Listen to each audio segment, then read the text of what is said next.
Hello everyone, let's start our chapter 2, that is laws of forces.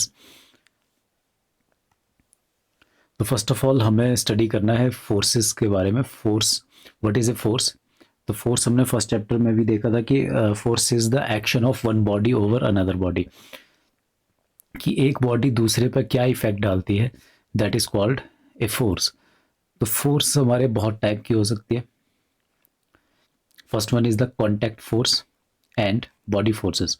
अब जो contact force और body forces की हम बात कर रहे हैं, ये फर्स्ट क्लासिफिकेशन है. Second classification can be concentrated and distributed force, और थर्ड क्लासिफिकेशन है एक्शन एंड रिएक्शन फोर्स. अगर हम फर्स्ट क्लासिफिकेशन की बात करें, contact forces and body forces, तो कॉन्टैक्ट फोर्सेस को हम सरफेस फोर्सेस भी बोल सकते हैं. इनको सरफेस फोर्सेस इसलिए बोला जा रहा है क्योंकि ये जो बॉडी है किसी बॉडी के सरफेस पे एग्जर्ट हो रही है. Let's take example. ये एक ब्लॉक है.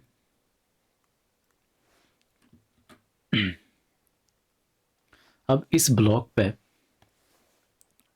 जो फोर्सेस लग रही है, let's suppose this is the force 1, this is F1 and this is the force 2, this is F2. अब जो ये F1 और F2 फोर्सेस है, ये इस जो रेड कलर की बॉडी है इसके सरफेस पे एक्ट कर रही है. इसकी जो F1 की पॉइंट ऑफ एप्लीकेशन है वो यहाँ पर है, और F2 की पॉइंट ऑफ एप्लीकेशन यहाँ पर है. तो जो F1 फोर्स है दैट इज पुश फोर्स, और F2 जो है वो पुल फोर्स है. तो इस तरह की जो फोर्सेस है जो बॉडी के सरफेस पे लगेगी, उनको हम बोल सकते हैं कॉन्टैक्ट फोर्सेस. अब जो बॉडी की जो फोर्सेस है, बॉडी फोर्सेस, वो हमारे with respect to entire volume, with respect to entire volume count की जाएगी. एंटायर वॉल्यूम की वजह से जो फोर्सेस लगेगी, एंटायर सरफेस मैटर की वजह से, मास की वजह से, और ये प्रोपोर्शनल टू मास होती है, उसकी वजह से जो फोर्सेस लगेगी उनको हम बॉडी फोर्सेस बोलेंगे. जैसे कि body forces can be weight force due to gravity and magnetic field और इलेक्ट्रिक फील्ड. तो ये जो फोर्सेस है, मैग्नेटिक फील्ड और इलेक्ट्रिक फील्ड, इलेक्ट्रिक फोर्सेस, ये फोर्सेस हमारी बॉडी फोर्सेस काउंट की जाएगी. Next one is the concentrated and distributed forces. अब कंसंट्रेटेड फोर्सेस जो है वो ऐसी फोर्सेस जो एक पॉइंट पे कंसंट्रेट होगी. जैसे कि हम यहाँ पर कॉन्टैक्ट फोर्सेस की बात कर रहे थे, तो इसकी जो पॉइंट ऑफ एप्लीकेशन है, F1 की जो पॉइंट ऑफ एप्लीकेशन है वो यहाँ पर है, इस सरफेस पे. तो इस पॉइंट पे, एक पॉइंट पे, ये एक पॉइंट पे अप्लाई हो रही है, और जो F2 है वो भी इस सरफेस पे अप्लाई हो रही है, और एक ही पॉइंट पे इसकी जो पॉइंट ऑफ एप्लीकेशन है वो ये है. तो पॉइंट ऑफ एप्लीकेशन जो है एक कैरेक्टरिस्टिक भी है फोर्स की, ये हमने फर्स्ट चैप्टर में भी देखा था. तो ये पॉइंट हमारे point of application of these forces है. तो इनको हम बोल सकते हैं कंसंट्रेटेड फोर्सेस. जो F1 और F2 यहाँ पर जो फोर्सेस है, इनको हम कंसंट्रेटेड फोर्सेस बोल सकते हैं. Next one is the distributed forces. अब डिस्ट्रीब्यूटेड फोर्सेस को समझने के लिए लेट्स टेक एग्जांपल. हमारे पास एक ब्लॉक है. अब इस ब्लॉक पे अगर मैं दूसरा एक ब्रिक रखता हूँ, यहां से लेकर यहां तक,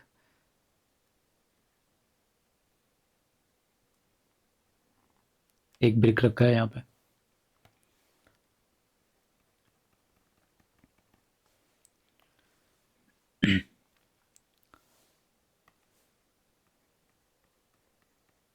ये एक ब्लॉक है, इसके ऊपर ब्रिक रखा है.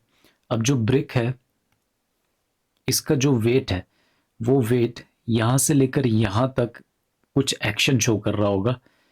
इस सरफेस पे, इस सरफेस पे कुछ एक्शन शो हो रही होगी यहां से लेकर यहां तक, due to this blue colour brick. तो इसकी वजह से जो फोर्सेस यहाँ पर लग रही है वो उस डिफरेंट डिफरेंट पॉइंट्स पे फोर्स लग रही होगी. यहाँ पर फोर्स लग रही होगी, इस पॉइंट पे कुछ फोर्स लग रही होगी, यहाँ पर कुछ फोर्स लग रही है, यहाँ पर लग रही है, यहाँ पर लग रही है. तो ये डिफरेंट डिफरेंट जो फोर्सेस लग रही है, इन फोर्सेस को हम बोलेंगे डिस्ट्रीब्यूटेड फोर्स। अब जो अगर हम इस सरफेस की बात करें, अगर इस सरफेस को एनालाइज करें कि इस सरफेस पे हो क्या रहा है, तो इस सरफेस को अगर हम यहाँ पर देखें तो ये सरफेस है, जो यहाँ से लेकर यहाँ तक सरफेस की हम बात करें वो ये सरफेस है। तो यहाँ पर जो फोर्सेस लग रही है वो फोर्सेस यहाँ पर लग रही है, इस पॉइंट पर लग रही है, इस पॉइंट पर लग रही है, इस पॉइंट पर लग रही है, कोई सिंगल पॉइंट नहीं है, ये डिस्ट्रीब्यूट हो रहा है एंटायर स्पैन पे। यहाँ से लेकर यहाँ तक जो है इसको स्पैन बोला जाएगा, ये इसकी स्पैन है जिस लेंथ पे फोर्सेस डिस्ट्रीब्यूट हो रही है।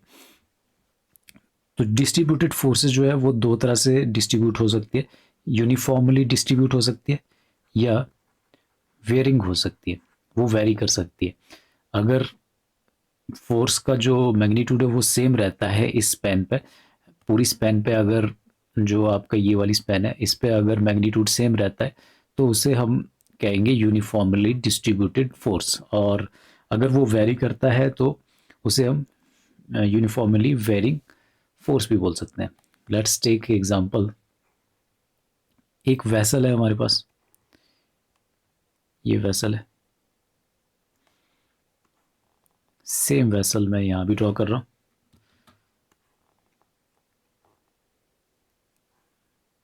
ये सेम वेसल मैं यहाँ ड्रॉ कर रहा हूँ।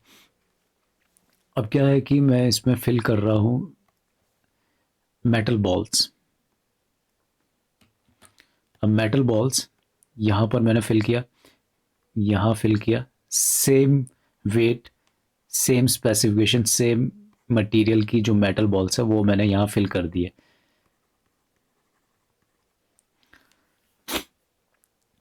और सेम कंटेनर है। अब मैं यहाँ पर जो मेटल बॉल्स है वो फिल कर रहा हूँ और उनका जो वेट है वो धीरे धीरे बढ़ रहा है। ये metal ball first metal ball है, इसका वेट कम है, इससे ज़्यादा सेकंड का है, और उससे ज़्यादा थर्ड का है, और सबसे ज़्यादा फोर्थ मेटल बॉल का है। तो इसके अंदर वेसल के अंदर हमने ये मेटल बॉल्स फिल कर दिए। अब यहाँ पर जो फर्स्ट सिनेरियो है, यहाँ पर आप देखो जो बेस है मेट इस कंटेनर का जो बेस है, यहाँ पर डिफरेंट डिफरेंट पॉइंट्स पे डिफरेंट डिफरेंट फोर्स लग रही है। तो यहाँ पर इस पॉइंट पे इस पॉइंट पे इस पॉइंट पे फोर्स लग रही होगी मेटल की वजह से, इस सरफेस पे इस सरफेस पे इस सरफेस पे इस सरफेस पे। तो यहाँ पर जो फोर्स लग रही है वो सेम फोर्स लग रही है, इस बॉल से भी, इस बॉल से भी, इस बॉल से भी, चारों बॉल से एक जैसी फोर्स लग रही है। लेकिन यहाँ पर क्या है, इसका वेट कम है, इसका वेट ज़्यादा है, इसका वेट ज़्यादा है, इसका वेट उससे भी ज़्यादा है। तो यहाँ फर्स्ट केस जो था, यहाँ पर यूनिफॉर्म डिस्ट्रीब्यूशन है फोर्सेस का। लेकिन अगर हम यहाँ पर देखें तो यहाँ पर जो है वो वेरी कर रहा है। यहाँ पर फर्स्ट केस में कम है, उससे ज़्यादा सेकंड केस में, थर्ड केस में उससे ज़्यादा है, फोर्थ केस में उससे भी ज़्यादा है। तो जो फोर्स है वो यहाँ से लेकर यहाँ तक वेरी हो रही है। ठीक है, तो ये है वेरिंग डिस्ट्रीब्यूटेड लोड और ये है uniformly distributed force. Next type of जो क्लासिफिकेशन है that is action and reaction. Action and reaction forces को समझने के लिए लेट्स टेक एग्जांपल। जैसे हम रनिंग करते हैं ग्राउंड पे, this is the ground surface. अब इस ग्राउंड सरफेस पे अगर हम रनिंग कर रहे हैं तो हमारा जो फुट है, हमारा फुट यहाँ पर कुछ फोर्स लगा रहा होगा, कुछ वेट लगा रहा होगा, इस डायरेक्शन में जो है हमारा वेट लगेगा ड्यू टू फुट। तो यहाँ पर जो ये W है that is the action force जो एक्सटर्नली अप्लाई की है, जो एक्शन फोर्स है। अब जैसे न्यूटन्स थर्ड लॉ कहता है कि to every action there is equal and opposite reaction. तो यहाँ पर इस तरफ को एक्शन हुई है तो इसके इक्वल एक रिएक्शन भी मिलनी चाहिए और उसकी डायरेक्शन इस W के ऑपोजिट होनी चाहिए। अगर W नीचे है तो ये ऊपर को होगा। इसी तरह से एक और एग्जांपल अगर हम देखें, एक टेबल लेते हैं, ये टेबल है, इसके ऊपर आपने एक बुक रखी है, यहाँ पर आपने एक बुक रखी है,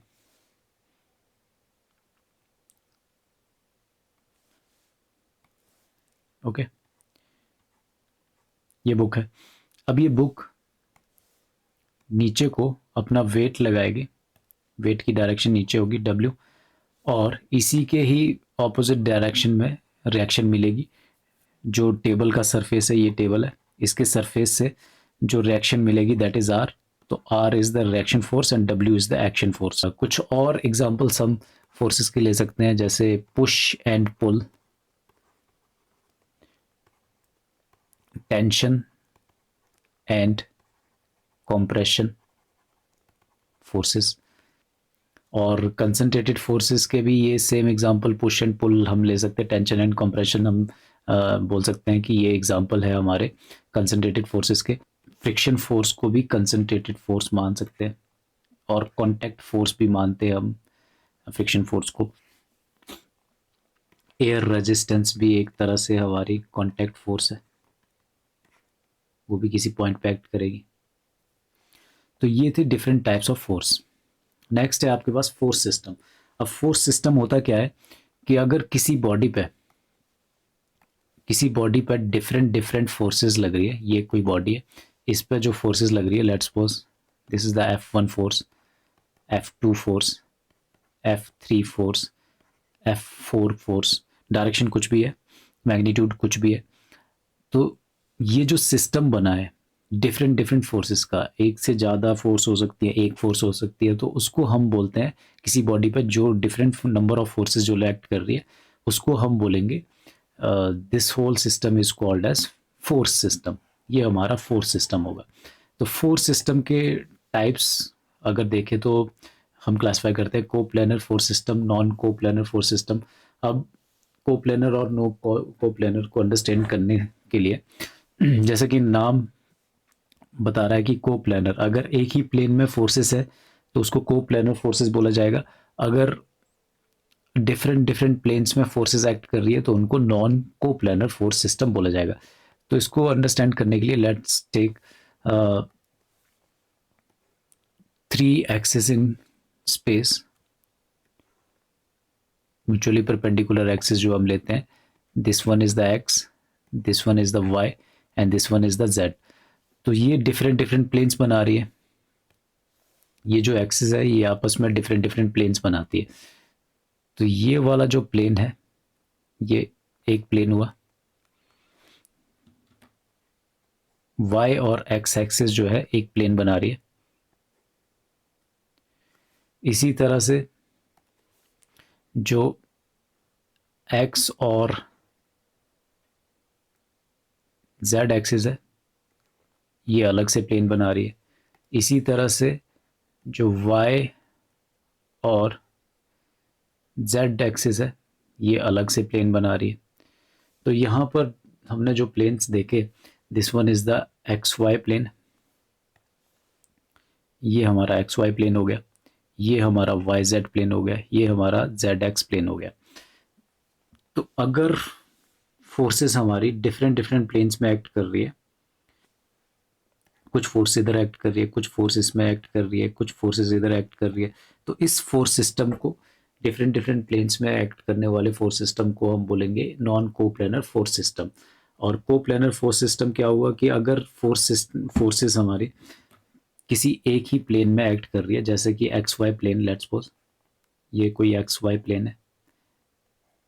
अब इसी एक्स वाई प्लेन के अंदर इस एक ही प्लेन में डिफरेंट टाइप्स ऑफ फोर्सेस अगर एक्ट करे, ये फोर्स है, ये फोर्स है, ये फोर्स है, डायरेक्शन कैसी भी है, मैग्नीट्यूड कैसा भी है, तो ये एक ही प्लेन में एक्स वाई प्लेन में एक्ट कर रही है। प्लेन कोई भी हो सकता है, एक्स वाई लिया है, वाई जेड भी हो सकता है, जेड एक्स भी हो सकता है। तो अगर एक ही प्लेन में फोर्सेस एक्ट करे तो उस सिस्टम को हम बोलते हैं coplanar force system. Next, coplanar force system के टाइप है कॉन्कुरेंट एंड नॉन कॉन्कुरेंट, और नॉन कोप्लेनर के भी same, concurrent and non concurrent. Concurrent means अगर let's suppose this is the F1, किसी एक पॉइंट पे अगर लाइन ऑफ एक्शन मिलती है F2, this is F3, this is F4। अब ये सारी फोर्सेस जो है किसी एक ही पॉइंट पे, इनकी जो लाइन ऑफ एक्शन है वो एक ही पॉइंट पे इंटरसेक्ट हो रही है, तो इस तरह के फोर्स सिस्टम को हम कॉन्कुरेंट फोर्स सिस्टम बोलेंगे। अगर वो एक ही प्लेन में है तो को प्लेनर कॉन्कुरेंट फोर्स सिस्टम बोला जाएगा। नॉन कॉन्कुरेंट फोर्स सिस्टम जो है वो हमारा होगा कि एक फोर्स जैसे ये है, दूसरी फोर्स ये है, तीसरी फोर्स ये है F3, F2 और fourth force is the this one. तो ये किसी एक पॉइंट पे जो है इनकी लाइन ऑफ एक्शन इंटरसेक्ट नहीं होगी। इसकी लाइन ऑफ एक्शन और इसकी लाइन ऑफ एक्शन इस पॉइंट पे इंटरसेक्ट हो रही है। अगर इस फोर्स की लाइन ऑफ एक्शन देखें तो वो यहाँ इंटरसेक्ट हो रही है, इस फोर्स की लाइन ऑफ एक्शन यहाँ और यहाँ इंटरसेक्ट हो रही है, तो किसी एक पॉइंट पे नहीं मिल पा रही है। तो इस तरह की जो फोर्स सिस्टम को हम नॉन कॉन्करेंट फोर्स सिस्टम बोलेंगे। इसी तरह से हम नॉन कोप्लेनर फोर्सेस में भी आइडेंटिफाई कर सकते हैं concurrent force system, non concurrent force system. Next one is the collinear and non parallel, parallel and non parallel, parallel and non parallel. अब यहाँ पर क्लासिफिकेशन जो है पैरेलल के बेस पे है कि अगर फोर्सेस सेम डायरेक्शन में जा रही है इस तरह से, या हॉरिजॉन्टल देखे तो इस तरह से, या किसी अदर इंक्लाइंड एंगल पे। अब ये जो फोर्सेस है ये सारी पैरेलल है, और ये पैरेलल फोर्सेस है एक ही डायरेक्शन में, तो लाइक पैरेलल बोला जाएगा। अदरवाइज अगर एक फोर्स इस तरफ है दूसरी फोर्स इधर है, तो इनकी जो डायरेक्शन है वो ऑपोजिट है, तो इस तरह की जो पैरेलल फोर्सेस है उनको अनलाइक पैरेलल फोर्सेस बोला जाता है। अब कोलिनियर फोर्स सिस्टम क्या होगा कि कोलिनियर फोर्स सिस्टम है जैसे आपके पास एक फोर्स ये है F1, इसी के साथ दूसरी फोर्स है F2। अब इनकी जो लाइन ऑफ एक्शन है वो सेम है, डायरेक्शन भले ही ऑपोजिट है, हो सकता है ये हमारी F1 हो और यहाँ पर हमारी F2 हो, इनकी लाइन ऑफ एक्शन सेम है F1 और F2 की। तो जिन फोर्सेस की लाइन ऑफ एक्शन सेम होती है उन्हें कॉनलीनियर फोर्स सिस्टम बोला जाता है। वैसे ही यहाँ पर भी parallel and non parallel. Next one is the principle of transmissibility of forces. अब principle of transmissibility of forces की अगर हम बात करें तो इस कॉन्सेप्ट को हम लॉ ऑफ सुपरपोजिशन से भी निकाल सकते हैं। तो first of all principal of transmissibility क्या है कि अगर किसी बॉडी पे कोई फोर्स एक्ट कर रही है तो उस फोर्स को हम शिफ्ट कर सकते हैं उस बॉडी पे along it's line of action. Line of action पे उस फोर्स को हम कहीं भी रख सकते हैं। इसको समझते हैं कि लेट्स सपोज ये कोई बॉडी, सेम बॉडी, अब यहाँ पर जो है एक फोर्स एक्ट कर रही है, that is let's take F force, force F is acting along this line. अब इसकी लाइन ऑफ एक्शन अगर हम ड्रॉ करें, लाइन ऑफ एक्शन जो है वो कुछ इस तरीके से जा रही है। Okay, this is the line of action. अब प्रिंसिपल ऑफ ट्रांसमिसिबिलिटी बोलता है कि इस फोर्स को हम इसकी लाइन ऑफ एक्शन के अलोंग कहीं पर भी शिफ्ट कर सकते हैं।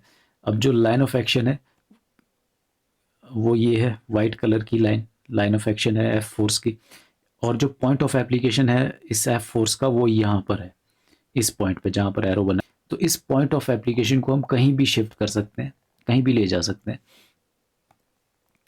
तो इस फोर्स को उठा के हम इस लाइन ऑफ एक्शन पे यहाँ ले जा सकते हैं, यहाँ ले जा सकते हैं, यहाँ ले जा सकते हैं। तो अगर हम कहीं भी ले जाए इस F फोर्स को along the line of action, तो इसका जो इफेक्ट है वो सेम रहने वाला जैसे पहले यहाँ पर जब फोर्स लग रही थी वहाँ पर था। ठीक है, तो लेट्स सपोज अगर फोर्स यहाँ पर थी फर्स्ट केस में, तो उसके बाद शिफ्ट करके अगर मैं यहाँ ले गया उस फोर्स को, तो कोई इफेक्ट नहीं होगा उस बॉडी पर। उसकी जो इक्विलिब्रियम पोजीशन थी, स्टेट ऑफ रेस्ट था या स्टेट ऑफ मोशन था, वो वैसा का वैसा ही रहने वाला, वो सेम रहने वाला है। लेकिन इसके लिए कंडीशन क्या होनी चाहिए कि body should be rigid body, इसमें डिफॉर्मेशन नहीं आनी चाहिए। रिजिड बॉडी वैसी बॉडी होती है जिनमें डिफॉर्मेशन नहीं आती है। ठीक है, तो इस प्रिंसिपल को हम लॉ ऑफ सुपरपोजिशन से भी आइडेंटिफाई कर सकते हैं। लॉ ऑफ सुपरपोजिशन क्या बोलता है कि लेट्स सपोज एक बॉडी है, सेम बॉडी में यहाँ पर ड्रॉ कर रहा हूँ, यही सेम बॉडी। अब इसमें 3 सिनेरियो बनेंगे। तो फर्स्ट ऑफ ऑल हम बात कर रहे हैं कि फोर्स F अप्लाई हो रही है किसी एक पर्टिकुलर पॉइंट पे। तो ये F फोर्स इस पॉइंट पे अप्लाई हो रही है, और इसकी जो लाइन ऑफ एक्शन है, लाइन ऑफ एक्शन हमारी फोर्स की इस डायरेक्शन में होगी। This is the line of action of this force. अब लॉ ऑफ सुपरपोजिशन क्या बोलता है कि अगर हम लाइन ऑफ एक्शन पे, इसकी लाइन ऑफ एक्शन पे इक्विलिब्रियम सिस्टम, इसी का ही इक्विलिब्रियम सिस्टम, अगर कोई एक इक्विलिब्रियम सिस्टम यहाँ पर ड्रॉ कर दे तो सेम फोर्स है, इसके ही मैग्नीट्यूड की फोर्स अगर हम इस डायरेक्शन में लगा ले और इस डायरेक्शन में लगा ले, इस पॉइंट पे, इस पॉइंट पे हमने जो है मार्क कर दी है दो फोर्सेस, एक हमारी इस डायरेक्शन में जा रही है, एक हमारी इस डायरेक्शन में जा रही है। तो यहाँ पर क्या इफेक्ट होगा, ये force system, equilibrium force system का मतलब है कि सेम डायरेक्शन में हम एक फोर्स इस तरफ ले रहे हैं, दूसरी फोर्स सेम मैग्नीट्यूड की उस तरफ ले रहे हैं, तो इसका जो नेट इफेक्ट है वो जीरो होने वाला है, क्योंकि डायरेक्शन ऑपोजिट है। रिजल्टेंट अगर इसका देखा जाए तो जीरो होगा। तो इक्विलिब्रियम फोर्स सिस्टम अप्लाई किया है हमने यहाँ पे। तो इसको अप्लाई करने से क्या होगा, अब अगर हम यहाँ पर देखें, ये वाली जो फोर्स है, ऊपर को जो फोर्स हमने लगाई इक्विलिब्रियम सिस्टम में, और ये वाली फोर्स नीचे को आ रही है, मैग्नीट्यूड सेम है, तो ये और ये कैंसिल हो सकती है। ठीक है, अगर ये और ये फोर्स कैंसिल होगी तो जो लाइन ऑफ एक्शन है हमारी फोर्स की, let's suppose this was the line of action.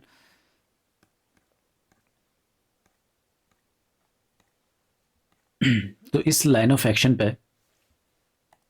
अगर हम ये दोनों फोर्स, ये फोर्स और ये फोर्स कैंसिल करवा दे, तो कौन सी फोर्स हमारे पास रह जाती है,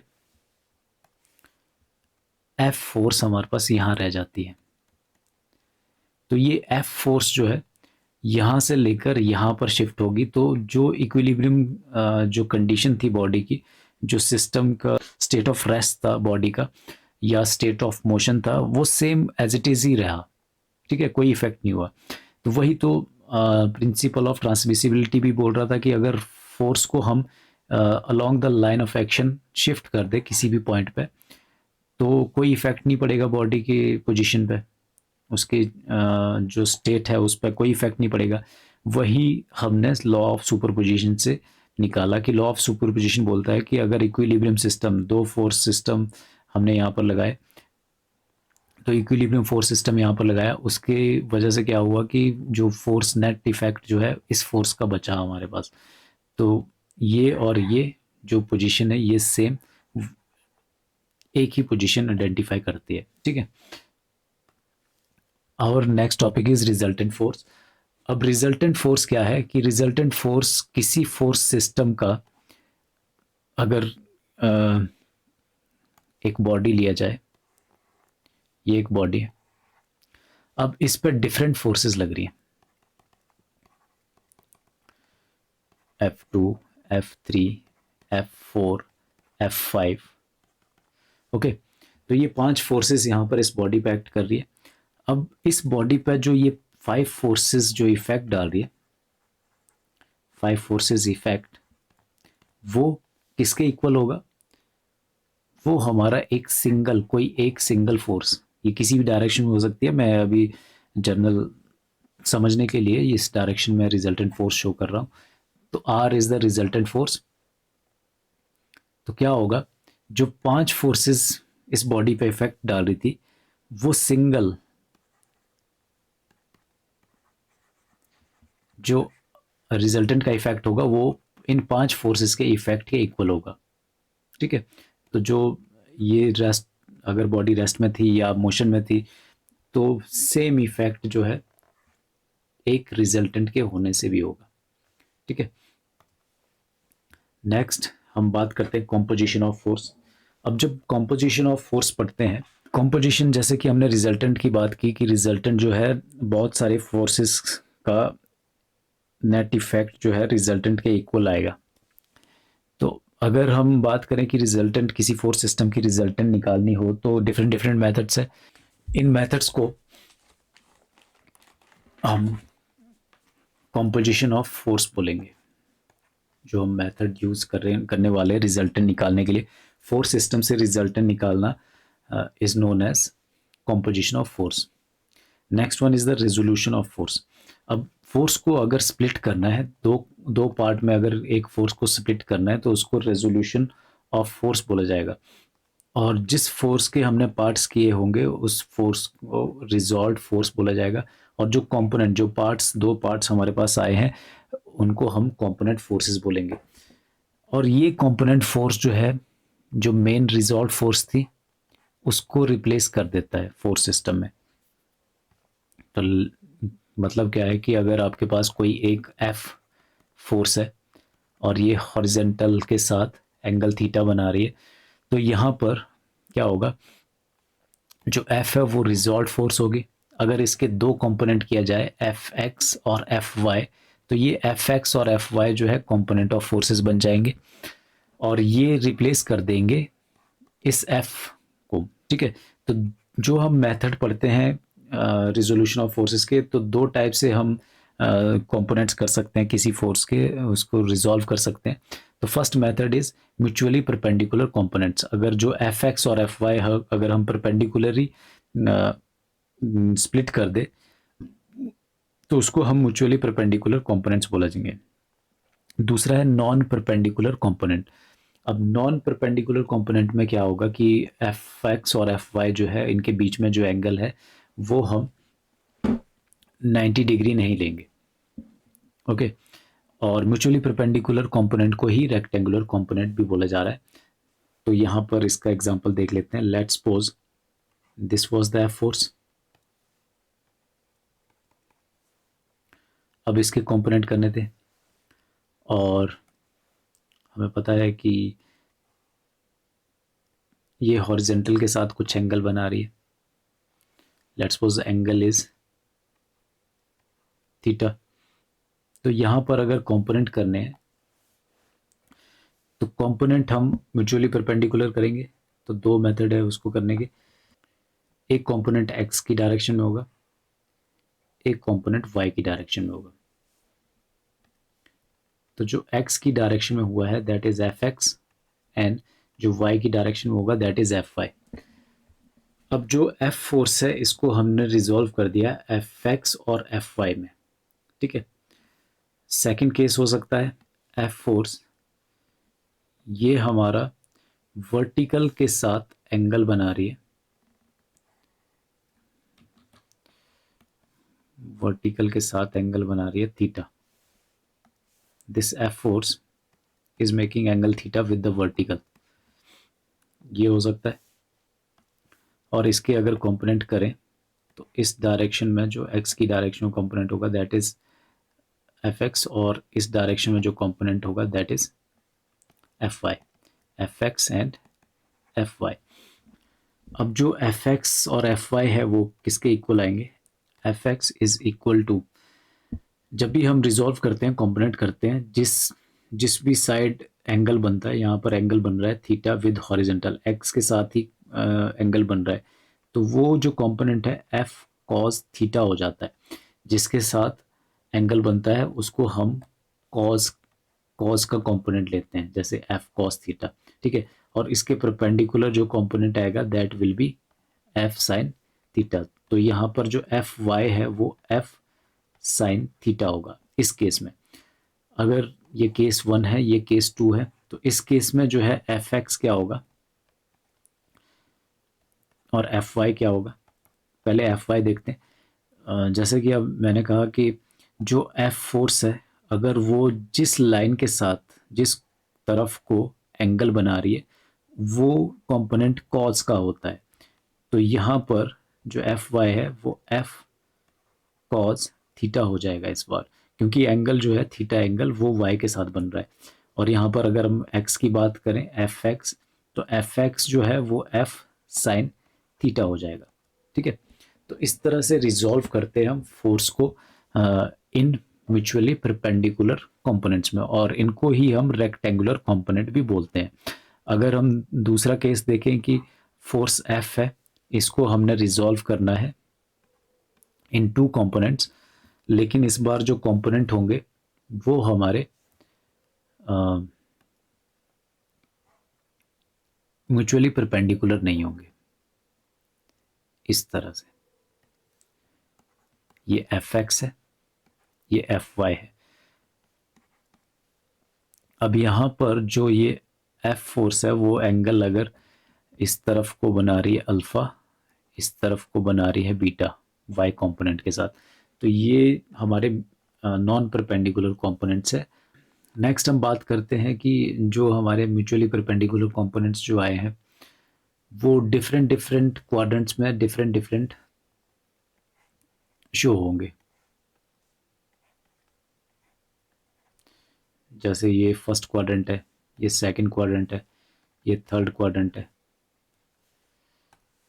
ये हमारा फोर्थ क्वाड्रेंट है। अब यहाँ पर हम देखें तो इस तरफ को जो कंपोनेंट आएगा वो पॉजिटिव एक्स आएगा, इस तरफ को जो कंपोनेंट आएगा वो नेगेटिव एक्स आएगा, इस तरफ को हम लेंगे पॉजिटिव वाई और इस तरफ को हम जो कंपोनेंट लेंगे वो नेगेटिव वाई। तो यहाँ पर जो डायरेक्शन देखनी है, तो डायरेक्शन बहुत इंपॉर्टेंट है कंपोनेंट्स की कि किस तरफ को हमारे कंपोनेंट आ रहे हैं। तो यहाँ से हम आइडेंटिफाई करेंगे, अगर वर्टिकली अपवर्ड आया तो पॉजिटिव एक्स पॉजिटिव वाई लेंगे, इस तरफ को आया तो पॉजिटिव एक्स लेंगे, इस तरफ को आया तो नेगेटिव एक्स लेंगे और इस तरफ को आया तो नेगेटिव वाई लिया जाएगा। Next one is the method of composition of concurrent को प्लानर फोर्सेस। अगर कॉन्कुरेंट को प्लानर फोर्सेस की कंपोजिशन करनी है, कंपोजिशन मीन्स हमें रिजल्टेंट निकालना है। अभी हमने रिजोल्यूशन में देखा कि दो कंपोनेंट के अब डिफरेंट फोर्सेस को एक फोर्सेस में कंबाइन करना है, वो हमारा कंपोजिशन हो जाएगा। तो कंपोजिशन करने के लिए हमारे पास डिफरेंट मेथड्स है। First one is the general method और दूसरा है हमारे पास लॉज ऑफ फोर्सेस वाला मेथड। अब लॉज ऑफ फोर्सेस में हम पढ़ते हैं triangle law, parallelogram law, polygon law.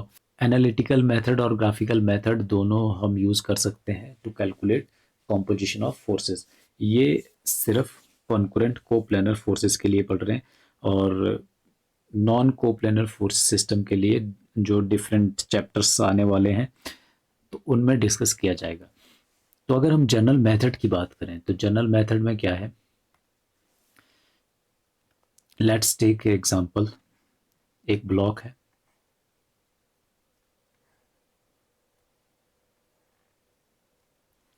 अब ब्लॉक है, इसमें फोर्सेस आपकी डिफरेंट डिफरेंट फोर्सेस जो एक्ट कर रही है। तो ये कुछ फोर्सेस है, that's what this is F1, this is F2, this is F3, this is F4 and this is F5 और ये जो फोर्स है दिस इज F6। तो यहाँ पर हम जैसे देख रहे हैं 6 फोर्सेस है इस बॉडी पर, रेक्टेंगुलर ब्लॉक पर 6 फोर्सेस एक्ट कर रही है।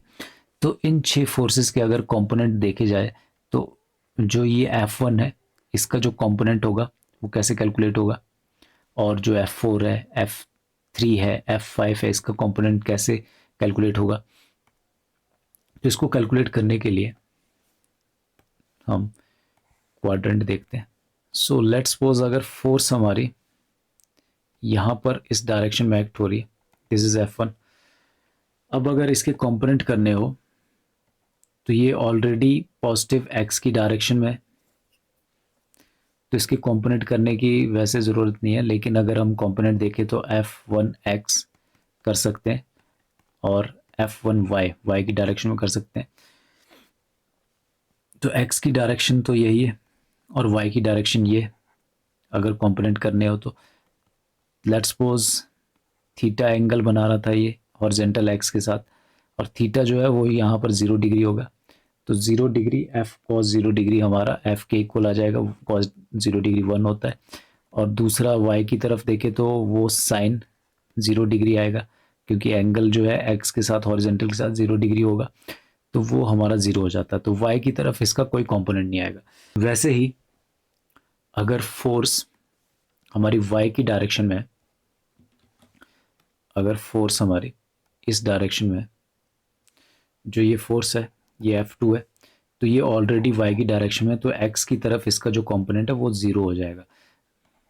तो F2x जो है वो 0 हो जाएगा, F2y जो है वो F2 के ही इक्वल आ जाएगा। ओके, तो जो अगर एक्सिस के अलोंग फोर्सेस लगती है वो उनके कंपोनेंट करने की हमें ज़रूरत नहीं होती, तो उनको हम ऑलरेडी ऐसे ले लेते हैं। तो यहाँ पर अगर हमें रिजल्टेंट निकालना है, कंपोजिशन ऑफ फोर्सेस करना है, तो रिजल्टेंट निकालने के लिए हमें क्या करना पड़ेगा, सारी फोर्सेस के एक्स की तरफ कंपोनेंट निकालने पड़ेंगे। मींस हमें निकालना पड़ेगा F1 x, हमें निकालना पड़ेगा F2 x, हमें निकालना पड़ेगा F3 x, हमें निकालना पड़ेगा F4 x, हमें निकालना पड़ेगा F5 x and F6 x। तो x के अलोंग ये सारी फोर्सेस के कंपोनेंट आ गए। फिर हमें निकालना पड़ेगा y के अलोंग F1y, y का component, F2y, F3y and F4y and F5y and F6y। 6 forces है, तो y के लॉन्ग सारे कंपोनेंट निकालने पड़ेंगे, x के लॉन्ग सारे कंपोनेंट निकालने पड़ेंगे। फिर उसके बाद जब हमने कंपोनेंट कर दिए, तो कंपोनेंट करने के बाद हमारे पास समीशन ऑफ Fx निकालना है। Means summation of horizontal forces, जो भी फोर्सेस x के अलॉन्ग लग रही है। अब पॉजिटिव और नेगेटिव साइन जो है वो हमने पहले डिस्कस किया है कि इस तरफ को अगर फोर्स होगा तो पॉजिटिव लगेगा एक्स की डायरेक्शन में, इस तरफ को होगा तो नेगेटिव लगेगा। तो यहाँ पर जब हम बात करेंगे समीशन ऑफ एफ एक्स, तो इन सारे कंपोनेंट को प्लस करना पड़ेगा।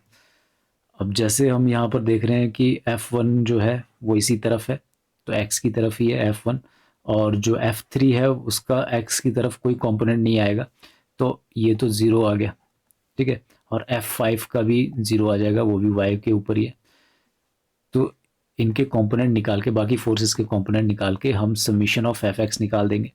उसी तरह से हम समीशन ऑफ Fy निकालेंगे कि y की डायरेक्शन में जो फोर्सेस के कंपोनेंट है सबको प्लस करके, समीशन मीन्स सबको प्लस करना है। और साइन देखने हैं कि कोई अगर नेगेटिव आता है तो यहाँ पर नेगेटिव लिखना पड़ेगा। जैसे कि हमारा जो F5 है ये नेगेटिव आएगा, इसका साइन नेगेटिव आएगा। और F4 है तो F4 का जो x में यहाँ पर कंपोनेंट आ रहा था वो भी नेगेटिव आएगा, ठीक है। तो ये साइन देखने, तो हम निकाल चुके हैं summation of Fx, summation of Fy, ये चीज़ हम निकाल चुके हैं यहाँ से सारे कंपोनेंट प्लस करके। उसके बाद अगर हम इसको ड्रॉ करें, अगर हमने समीशन ऑफ Fx निकाल दिया, समीशन ऑफ Fy निकाल दिया है, तो नेक्स्ट कंडीशन हमारे पास क्या आएगी, summation of Fx means x की डायरेक्शन में जो फोर्स है वो अब समीशन ऑफ Fx है, और y की डायरेक्शन में जो है वो फोर्स समीशन ऑफ Fy है। ये हमारा Fx हो गया, ये हमारा Fy हो गया। अब इनका रिजल्टेंट, अब ये रेक्टेंगुलर कंपोनेंट हो गए हैं हमारे। अगर रेक्टेंगुलर कंपोनेंट ले लिए हमने, तो रेक्टेंगुलर कंपोनेंट का जो रिजल्टेंट है वो हमारा यहाँ पर आता है R, ठीक है। अब इनका रिजल्टेंट निकालेंगे, तो resultant is equal to summation of Fx whole square into summation of Fy whole square under the root, ठीक है। तो जो रिजल्टेंट यहाँ पर निकलेगा, अब इस फोर्स सिस्टम का जो कंपोजिशन है लास्ट रिजल्टेंट वो हमारा यहाँ से आ जाएगा। और अगर हॉरिजेंटल के साथ एंगल निकालना है कि रिजल्टेंट जो है कितना एंगल बना रही है, that will be the summation of Fx, okay. तो यहाँ से एंगल भी आ जाएगा, डायरेक्शन भी आ जाएगी। अब यहाँ पर डायरेक्शन से रिलेटेड हमारा एक कॉन्सेप्ट है। अगर हम रिजल्टेंट की बात करें तो रिजल्टेंट हमारी 4 क्वाड्रेंट है हमारे पास, रिजल्टेंट कहीं पर भी आ सकती है। लेट्स सपोज रिजल्टेंट यहाँ पर आ रही है, दूसरे में रिजल्टेंट यहाँ आ रहा है, तीसरे में रिजल्टेंट यहाँ आ रहा है, चौथे में रिजल्टेंट यहाँ आ रहा है। तो यहाँ रिजल्टेंट आने का क्या स्कोप है,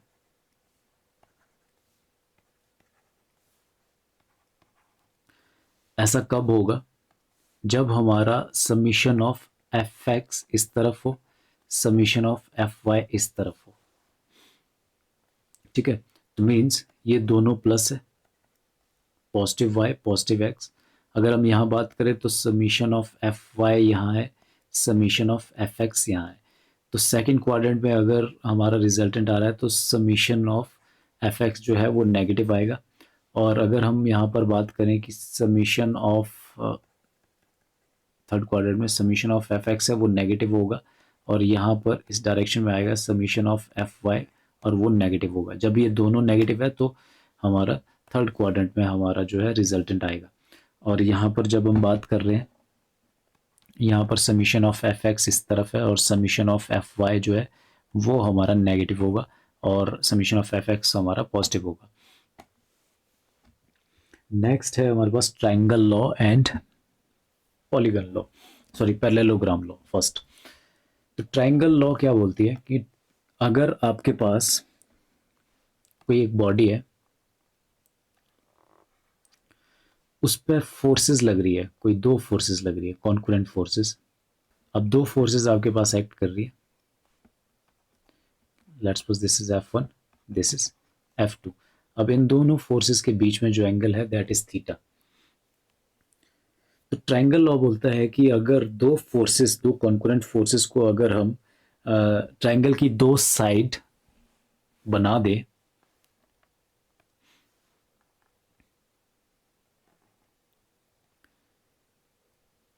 this is the F1 and जो F2 है उसकी डायरेक्शन ये है, तो जो थर्ड साइड हमारी होगी that will be the resultant. Triangle की जो थर्ड साइड है, अब जो यहाँ पर दो साइड हमने बात की, दो साइड ये हमारे, this was the F1 and this was the F2।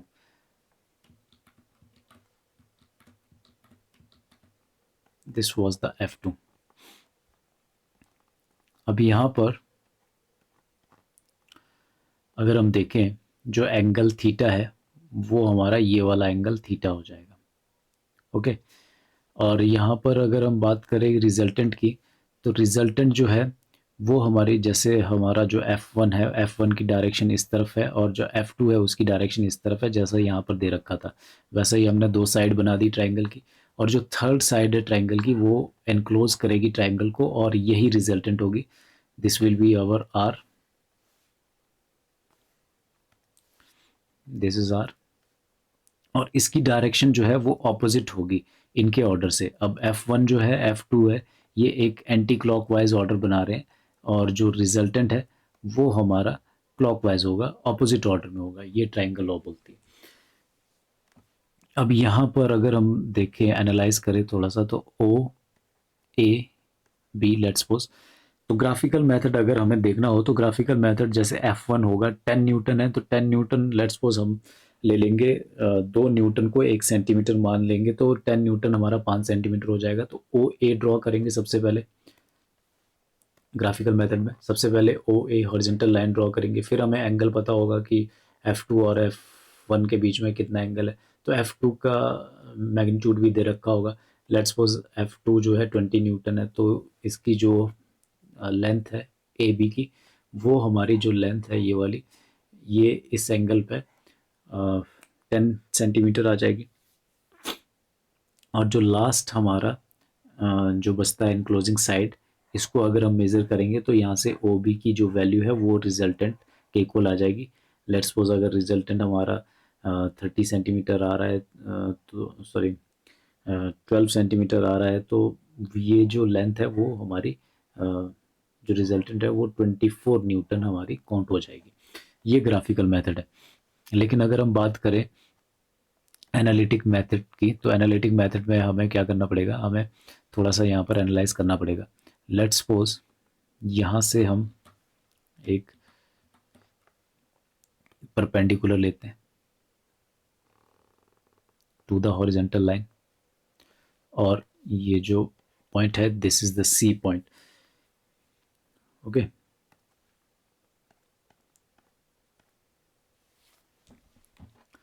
अब यहाँ पर हम एंगल्स की बात करें तो एंगल्स ये थीटा है, और रिजल्टेंट जो एंगल बना रहा है हॉरिजॉन्टल के साथ, let's suppose that is alpha, या F1 फोर्स के साथ जो एंगल है वो अल्फा है।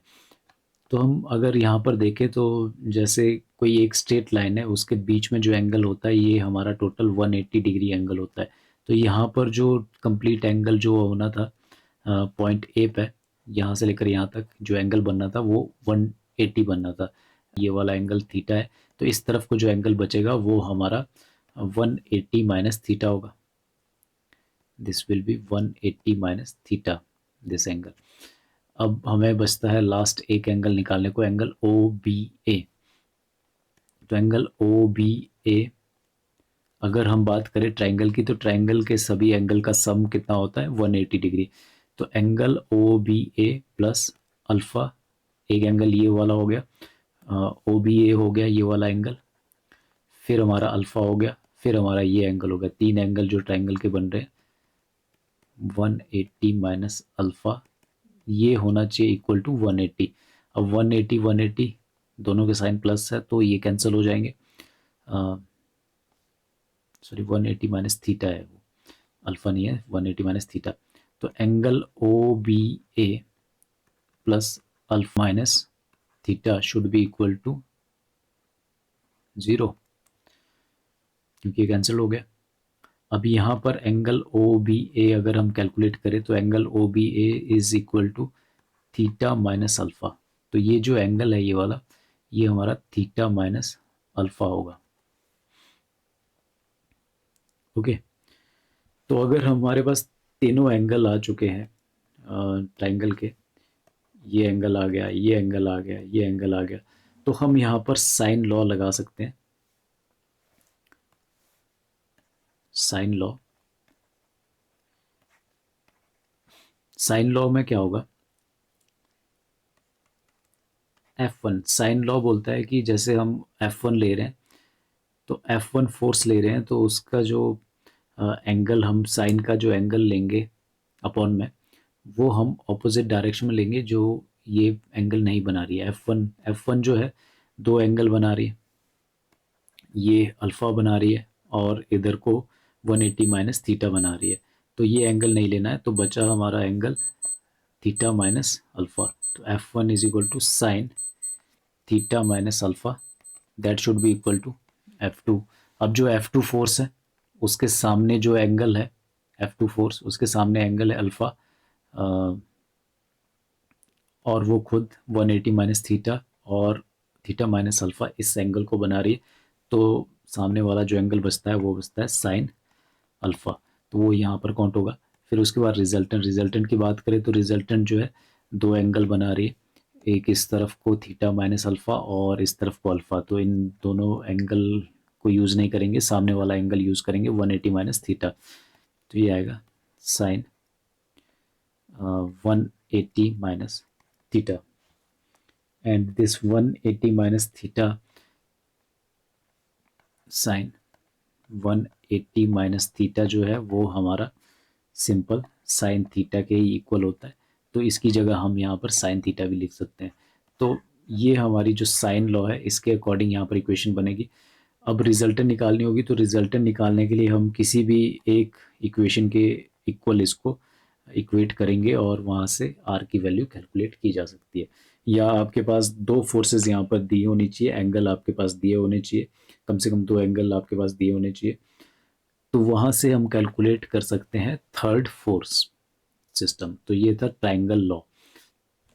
अगर हम बात करें पैरेललोग्राम लॉ की, तो पैरेललोग्राम लॉ में भी सेम, हमारे पास कोई बॉडी अगर दे रखी है, अगर उस पर कॉन्कुरेंट फोर्सेस एक्ट कर रही है, this is the F1 and this is the F2 force, और उनके बीच में एंगल जो है वो थीटा है। अभी यहाँ पर अगर हम इस फोर्स सिस्टम को ड्रॉ करें, this one is the F1।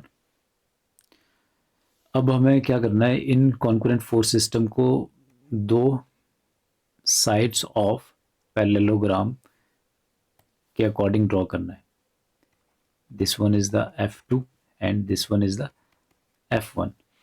अगर हम F2 की बात करें तो F2 के पैरेलल, ये जो F2 है इसके पैरेलल अगर यहाँ पर एक साइड हम पैरेललोग्राम की कंप्लीट करें तो वो कुछ इस तरह से आएगी, ठीक है। और ये सेम F2 के ही मैग्नीट्यूड की होगी, क्योंकि सेम डायरेक्शन ली है और सेम जो मैग्नीट्यूड है F2 का वही मैग्नीट्यूड हमने यहाँ पर, जो यहाँ पर F2 फोर्स थी वही मैग्नीट्यूड हमने यहाँ पर लिया है। अब फोर्थ साइड जो यहाँ पर पैरेललोग्राम की क्लोज होगी, तो this side is of magnitude F1। तो ये एक पैरेललोग्राम बन रहा है यहाँ पर। दो फोर्सेस को अगर पैरेललोग्राम की दो साइड्स बना ले और इनके साथ हमने ये क्लोज कर दिया पैरेललोग्राम को, तो जो रिजल्टेंट निकलती है इस फोर्स सिस्टम की वो इसका डायगोनल होगा। पैरेललोग्राम का जो डायगोनल है वही रिजल्टेंट होगा, और जो एंगल थीटा है वो हमारा दो फोर्सेस के बीच में जो एंगल है दैट इज थीटा, और जो हमारा रिजल्टेंट हॉरिजॉन्टल के साथ एंगल बना रहा है दैट इज अल्फा। हम हॉरिजॉन्टल लाइन को थोड़ा सा आगे तक ले जाते हैं। ओके, और यहाँ पर हम वर्टिकल एक परपेंडिकुलर लेते हैं एंड यहाँ पर हम नेम दे देते हैं पॉइंट्स का। Let's suppose this is O, this is A, this is B, this is C, this is D, और यहाँ पर जो एंगल बनेगा दैट इज आल्सो थीटा। तो अगर हम यहाँ पर देखें जो AD है, यहाँ से यहाँ जो डिस्टेंस है AD डिस्टेंस, दिस डिस्टेंस, ये इस F2 का कंपोनेंट अगर करें तो इस तरफ को जो कंपोनेंट आएगा that will be equal to F2 cos of theta. और अगर हम बात करें CD की तो CD will be equal to F2 sine theta. यहाँ पर एक राइट एंगल ट्राइंगल बन रही है OCD triangle, right angle triangle बन रही है OD और C। तो अगर फॉर राइट एंगल ट्राइंगल में अगर हम पाइथागोरस थ्योरम अप्लाई करें तो यहाँ पर क्या आएगा, जो OC है OC square is equal to OD square plus CD square. अगर हम OC स्क्वायर की बात करें, OC square is R, this will be R square, और OD क्या होगा, OD will be OA plus A into D whole square plus C into D whole square. R square should be equal to, अब जो OA distance है that is F1 plus, और जो AD distance है that is, यहाँ पर जो हमने कैलकुलेट किया है AD distance that is F2 cos theta whole square plus CD की जो वैल्यू है that is F2 sine theta, F2 sine theta whole square. अब यहाँ से अगर R स्क्वायर निकाला जाए that will be equal to, अब ये हमारे पास यहाँ पर बन गया है F1 plus F2 cos theta whole square, तो ये बन गया A plus B whole square. तो A plus B whole square होता है equal to A square plus B square plus 2AB, A square plus B square, B है हमारे पास F2 cos theta तो इसका स्क्वायर है तो दोनों का स्क्वायर कर दिया हमने, plus 2F1 F2 cos theta plus इसको लिख सकते हैं F2 square sine square theta. Okay, तो यहाँ से R स्क्वायर जो आ गया वो आ गया है F1 स्क्वायर। अब यहाँ से जो F2 स्क्वायर, ये वाली जो टर्म है ये F2 square cos square theta है, ये F2 square sine square theta है, तो यहाँ से मैंने F2 जो है दोनों से कॉमन ले लिया, F2 होल स्क्वायर कॉमन ले लिया, अंदर जो बचेगा वो बचेगा cos square theta plus sine square theta, that should be equal to 2F1 F2 cos theta. Okay, अब यहाँ से जो टर्म हमारे पास आ रही है that is cos square plus sine square theta, ये जो टर्म है ये हमारी होती है इक्वल टू 1, ये पूरी टर्म 1 हो जाएगी। तो उसके बाद जो हमारे पास इक्वेशन बचेगी that equation will be R square is equal to F1 square plus F2 square multiply 1 तो 1 मैं लिख नहीं रहा हूँ यहाँ पे, F1 F2 cos of theta. तो यहाँ से अगर R निकालना हो तो R निकालने के लिए हमें क्या करना पड़ेगा, स्क्वायर हो रहा था तो इधर ले जाएंगे तो वो अंडर रूट हो जाएगा। रिजल्टेंट निकालनी है हमें, तो ये हमारा जो फॉर्मूला है, ये हमारा रिजल्टेंट का फॉर्मूला आ चुका है। रिजल्टेंट कैलकुलेट करनी है तो इस फॉर्मूले से कैलकुलेट करनी पड़ेगी, न्यूमेरिकल सॉल्व करने के लिए ये फॉर्मूला यूज़ करना पड़ेगा। अब यहाँ पर हमारे पास डिफरेंट केसेस बनते हैं। तो फर्स्ट केस हम डिस्कस करेंगे जब थीटा इक्वल टू 0 डिग्री होगा। तो theta equal to 0 degree, R will be equal to F1 square plus F2 square plus 2 F1 F2 cos 0 degree whole under root. अब जो F1 कॉज 0 डिग्री की value जो है वो हमारी इक्वल टू 1 होती है, तो ये कॉज 0 डिग्री इक्वल टू 1 हो जाएगा।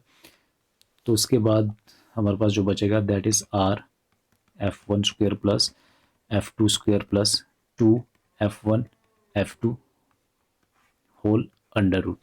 अब यहाँ पर अगर हम देखें तो ये एक फॉर्मूला है, A square plus B square plus 2ab, ये होता है equal to A square plus B square का, sorry, A plus B whole square. तो F1 और F2 ए और बी है, उसका होल स्क्वायर और अंडर रूट, होल स्क्वायर और अंडर रूट कैंसिल हो गए, तो R is equal to F1 plus F2 हो जाएगा। और जो सेकंड केस है, केस 2 की बात करें, केस 2 में थीटा इक्वल टू 90 डिग्री हो जाएगा। जब थीटा इक्वल टू 90 डिग्री होगा तो R इक्वल टू, अब कॉज 90 डिग्री, जो कॉज 90 डिग्री हमारा 0 होगा, तो जो F यहाँ पर जो टर्म है 2F1 F2 कॉस थीटा, ये हमारी 0 हो जाएगी exactly.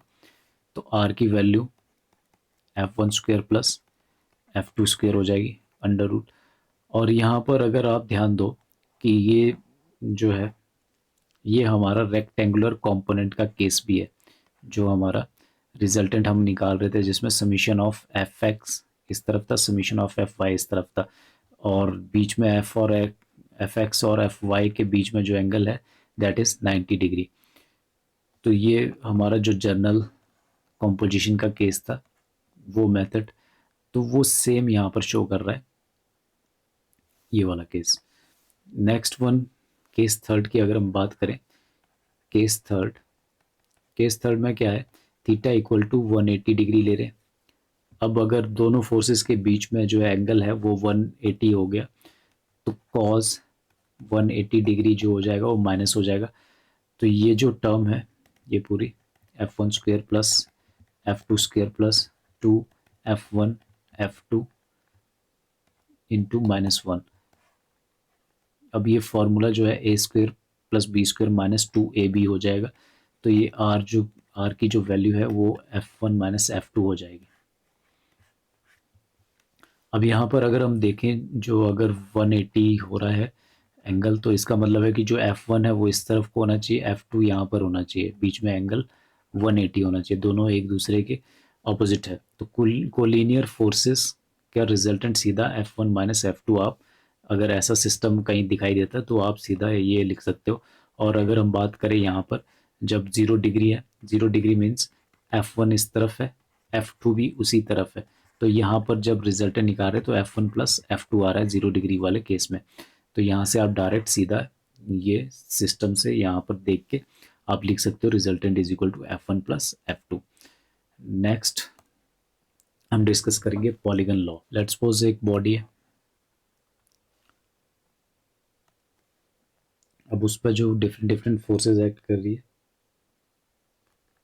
Let's suppose this is F1, this is F2, this is F3 and this is F4।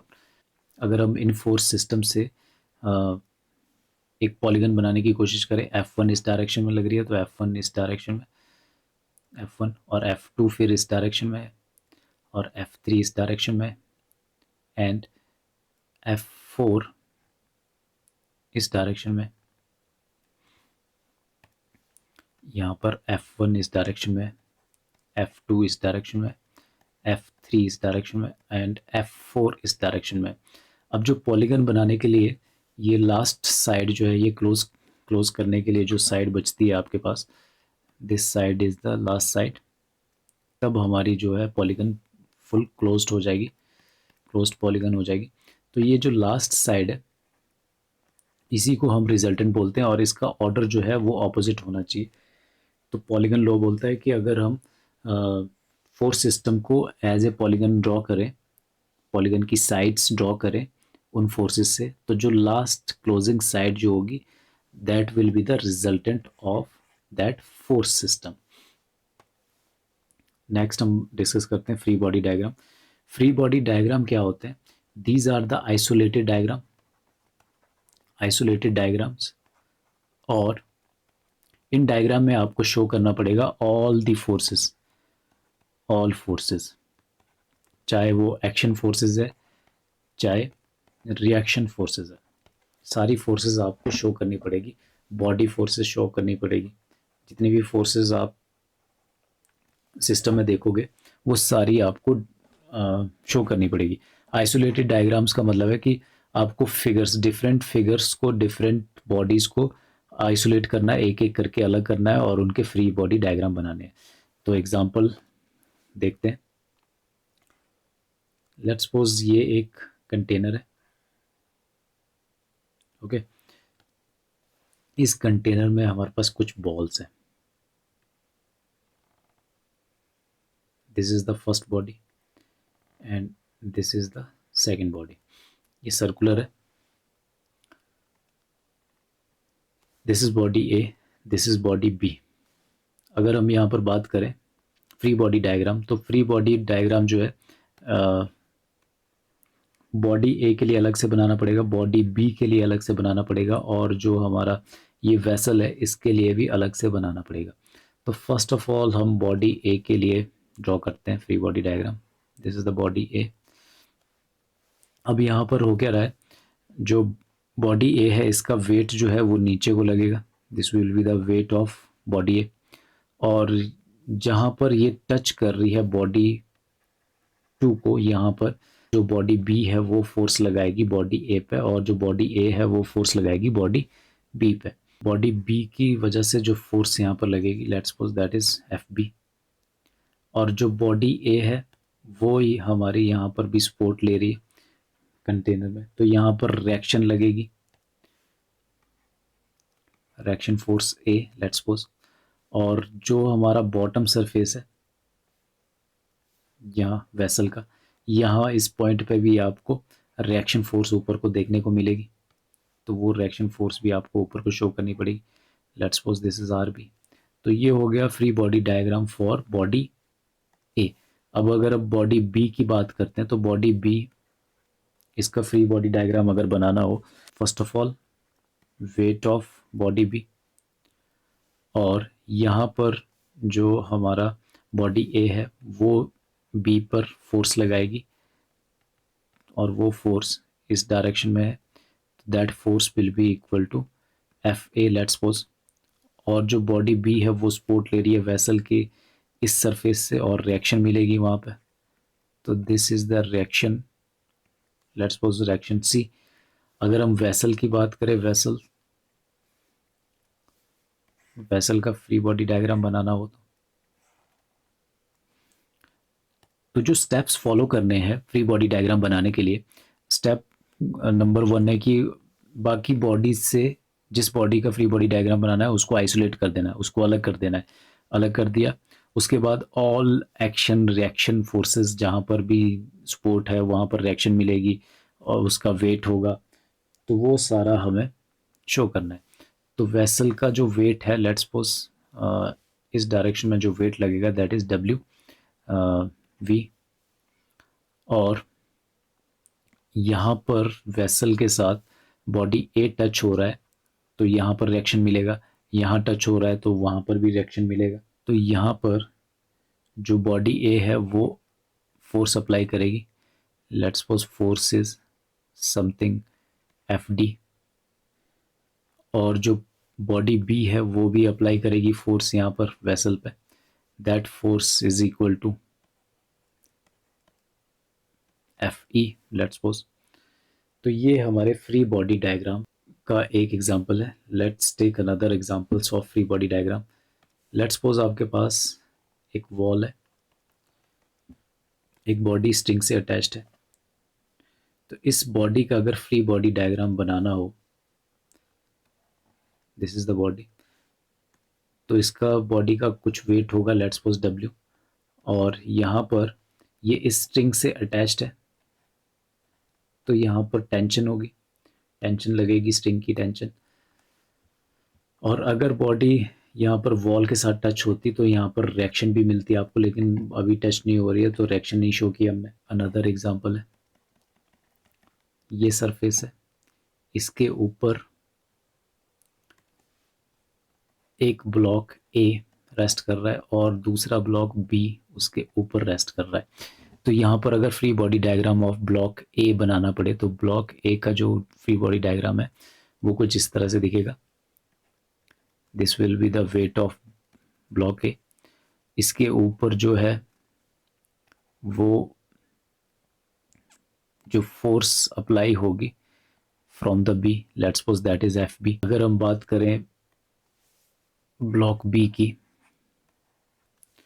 Block B में सबसे पहले तो इसका वेट आएगा, और जो फोर्स या फोर्स बोल लो, रिएक्शन बोल लो, जो ए बॉडी इस बी बॉडी पर फोर्स अप्लाई करेगी या रिएक्शन अप्लाई करेगी, that will be in upward direction, let's suppose that is R B.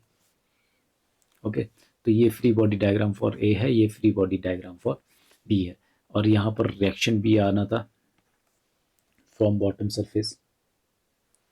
Okay, एक और एग्जांपल लेते हैं। Let's suppose these are the walls,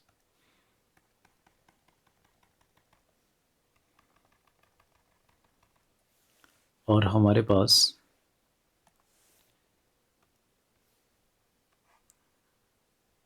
एक लैडर है। इस लैडर पे एक पर्सन जो है वो स्टैंड कर रहा है। पर्सन का वेट है 600 न्यूटन, और अगर हमें लैडर का फ्री बॉडी डायग्राम बनाना हो तो कैसे बनेगा, तो वो देख लेते हैं। फर्स्ट ऑफ ऑल लैडर का वेट होगा जो सेंटर ऑफ ग्रेविटी से एक्ट करेगा, W, और 600 न्यूटन जो फोर्स है वो यहाँ पर लगेगी, वेट जो पर्सन का लग रहा है वो यहाँ लग रहा है, और यहाँ पर जो है इस वॉल से रिएक्शन मिलेगी, रिएक्शन ए, और नीचे से भी आपको रिएक्शन मिलेगी, रिएक्शन बी। तो this is the free body diagram for this ladder. अगर एक और एग्जांपल देख लेते हैं, ये एक पुली है,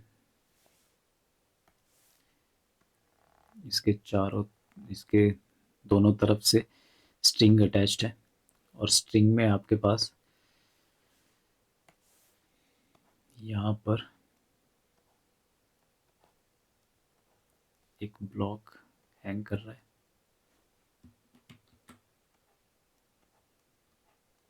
इस ब्लॉक का जो वेट है दैट इज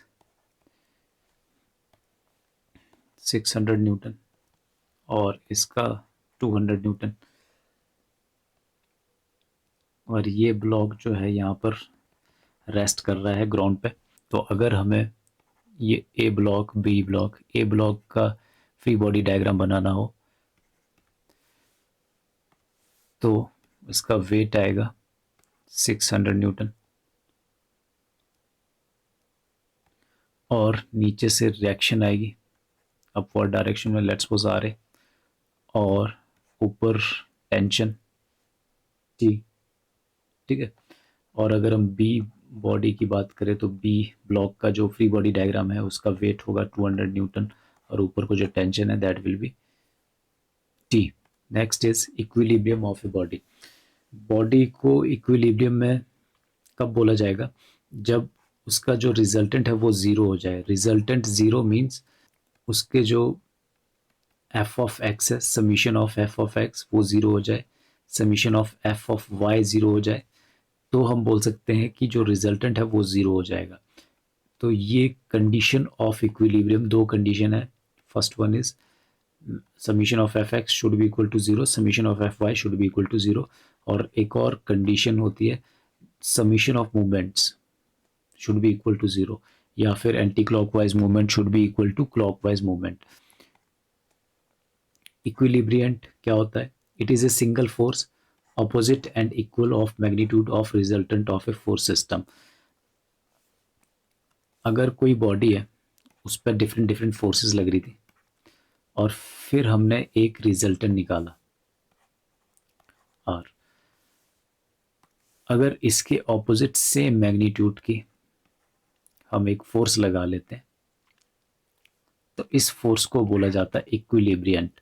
मतलब अगर हम इस फोर्स को इसके ऑपोजिट लगा लें, आर के ऑपोजिट, जो रिजल्टेंट हमने निकाली उसके ऑपोजिट हम आर डैश लगा दें, तो ये आर डैश जो है ये इक्वल तो होगी मैग्नीट्यूड में, लेकिन डायरेक्शन जो है वो ऑपोजिट होगा।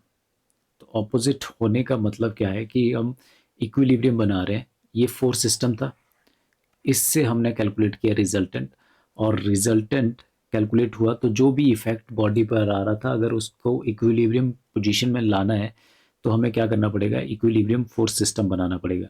ये रिजल्टेंट का इक्विलिब्रियम फोर्स सिस्टम क्या है कि ऑपोजिट डायरेक्शन में फोर्स लगा लो तो नेट इफेक्ट जो है इन दोनों फोर्सेस का वो ज़ीरो हो जाएगा और बॉडी जो है वो इक्विलिब्रियम कंडीशन में आ जाएगी। Next one is the Lami's theorem. Let's suppose किसी पॉइंट पे अगर थ्री फोर्सेस एक्ट कर रही है,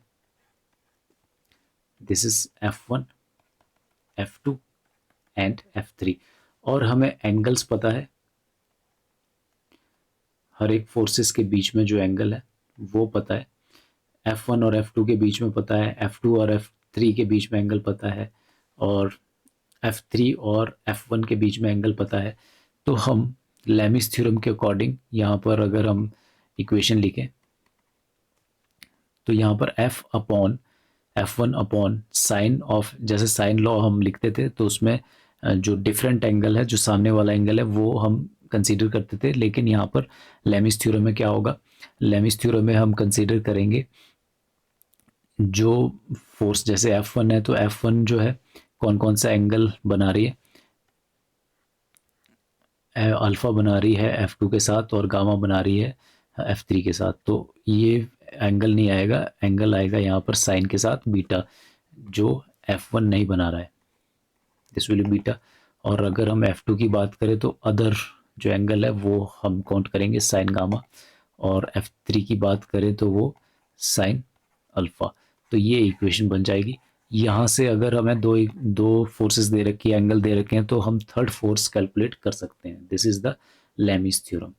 और ये कॉन्कुरेंट फोर्स सिस्टम, जब हमारे पास थ्री कॉन्कुरेंट फोर्सेस हो और हमें ईच एंगल बिटवीन फोर्सेस, उनके आपस के एंगल पता हो, तब हम लेमिस थ्योरम वहाँ पर अप्लाई कर सकते हैं। तो इसी के साथ हमारा जो सेकंड चैप्टर है वो यहीं पर क्लोज होता है। Thank you.